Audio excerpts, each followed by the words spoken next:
If you've never filled up a car before, don't worry. I'll walk you through it. First, park beside the pump and make sure the fuel door is on the same side as the pump. Next, turn off your engine and open the fuel door. Some cars have a button inside, while others let you press on the fuel door to open it. Next, unscrew the gas cap and set it somewhere safe, or hang it on the holder if your car has one.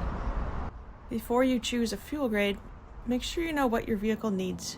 Most cars use regular gasoline, but always check your owner's manual or the label inside the fuel door. One important mistake to avoid: never put diesel into a gasoline engine. It can cause serious damage and be expensive to fix. If you're paying at the pump, insert or tap your card and follow the instructions on the screen. If you're paying inside, tell the cashier which pump you're using before you start. Pick up the nozzle, select the correct fuel grade, insert the nozzle into the fuel tank and squeeze the handle.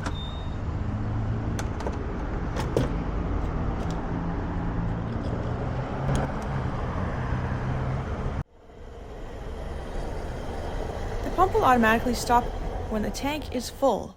You don't need to keep adding more fuel after it clicks off. When you're finished, put the nozzle back, tighten the gas cap until it clicks, and close the fuel door.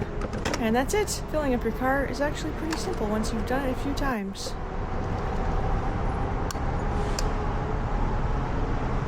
Thanks for watching, and drive safely.